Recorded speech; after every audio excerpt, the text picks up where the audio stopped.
Chào mừng các bạn đã quay trở lại với kênh Dojin. Các bạn thân mến, Jay and Fear, tiếng Ý, Carter e Pora là một bộ phim hài khiêu dâm năm 1981 của Ý do Sanato Samperi đạo diễn. Bộ phim hài hước về một gia đình giàu có sống trong biệt thự của ông chủ Antonio. Vì giữ trọn lời thề với người mẹ trước lúc lâm chung, cô gái đã giữ trinh tiết của mình trong 20 năm. Giờ cô đã là một người phụ nữ của gia đình, nhưng luôn mang trong đầu ám ảnh tình dục ở mọi nơi, mọi chỗ, kể cả nhà thờ và với một người thân trong nhà. Cô ấy như một quả bom đến giờ phát nổ.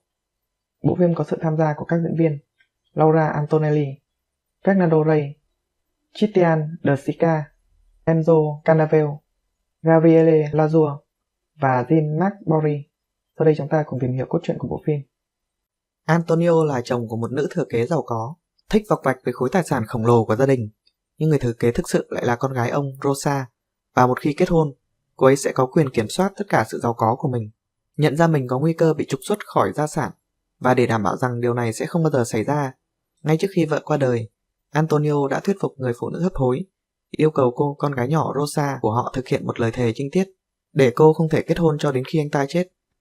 20 năm sau, cô ấy bây giờ đã là một phụ nữ xinh đẹp, cuộc sống chỉ quanh quẩn ở nhà và nhà thờ, người sống tôn trọng lời thề được thực hiện trên giường bệnh của mẹ cô. Tuy nhiên chẳng bao lâu sau, cô ấy bắt đầu có những giấc mơ kỳ lạ và bị ám ảnh bởi tình dục. Cô tỏ ra ghen tị và khó chịu với sự thân mật tình dục của vợ chồng người em gái Lisetta, và sau đó là những cuộc viếng thăm ban đêm của người anh họ Fernando, người thuyết phục Rosa chụp ảnh khỏa thân và ve vãn cô ấy. Cực kỳ bối rối trước sự kiện này và cảm thấy những cám dỗ xung quanh trở nên dần quá sức đối với cô, Rosa tâm sự với mục sư giải tội của mình rằng cô muốn trở thành một nữ tu và tặng tất cả đồ đạc của mình cho tổ chức từ thiện. Ngay sau khi cha cô nhận thức được ý tưởng này, để không làm mất quyền gia trưởng mà anh ta là cơ cấu sử dụng, anh ta tổ chức một nhóm khởi xướng tình dục đối với con gái của mình bằng một bữa tiệc ngoại giáo kỳ lạ với những trang phục thời La Mã, nơi những người bạn của anh ta sẽ loại bỏ ham muốn của Rosa một lần và mãi mãi. Tuy nhiên chính sự kiện này đã mở ra con mắt của Rosa. Cô nhận ra tất cả những âm mưu độc ác và bẩn thỉu của cha cô và những người họ hàng. Để trả thù, cô kiên quyết hiến tặng toàn bộ gia sản của mình cho tổ chức từ thiện. Điều này khiến cho cha cô lên cơn đột quỵ và nằm liệt giường. Cuối cùng, phớt lờ sự can ngăn của người anh họ, Rosa để lại mọi thứ ở phía sau và tự mình lái xe bỏ đi để có được sự tự do và độc lập cho riêng mình.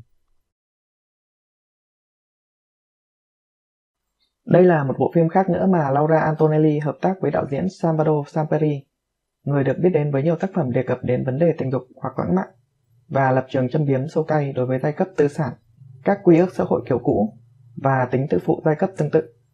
Tất cả các thành phần này đều có trong Carter e Pora, nhưng nó chỉ được diễn ra quá đơn giản. Nếu đây là một nỗ lực để chế giễu gia đình tư sản hiện đại, thì nó đã thu được một nửa. Mọi người đều băng hoại về mặt đạo đức đến mức gần như bị coi thường. Ở đây chúng ta có một người cha quan tâm đến tiền bạc hơn gia đình. Một trinh nữ hoang dã muốn thoát ra khỏi vỏ bọc của mình. Có một vài cái nhìn thoáng qua về xác thịt ở đây, và ở đó rất nhiều đề xuất loạn luân. Một vụ cưỡng hiếp tập thể trong một bữa tiệc thời Trung Cổ được quay rất khó hiểu.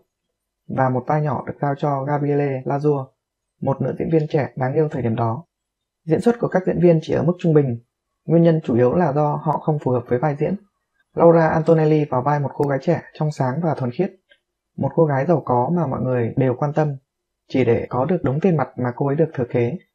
Mặc dù luôn xinh đẹp và hấp dẫn, nhưng có vẻ cô ấy hơi quá già cho vai diễn này. Lúc đó Laura Antonelli đã 39 tuổi, tuy nhiên cô ấy đã rất cố gắng và thể hiện rất tốt. Diễn xuất của cô giúp chúng ta có thể hiểu được hoàn cảnh đau khổ và cay đắng của Rosa.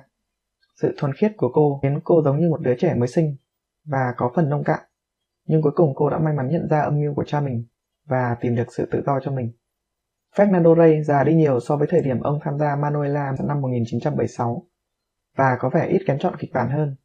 Trong bộ phim này, ông vào vai Antonio, người cha bạo ngược của Rosa, một kẻ chỉ quan tâm đến tiền bạc và địa vị, sẵn sàng làm tổn thương con gái ruột của mình, và cuối cùng phải trả giá trên giường bệnh vì bị liệt. Nhìn chung, bộ phim không tạo được động lực do kịch bản mờ nhạt và các nhân vật quá đơn giản. Ok, cảm ơn các bạn đã theo dõi. Tạm biệt và hẹn gặp lại các bạn trong các video tiếp theo.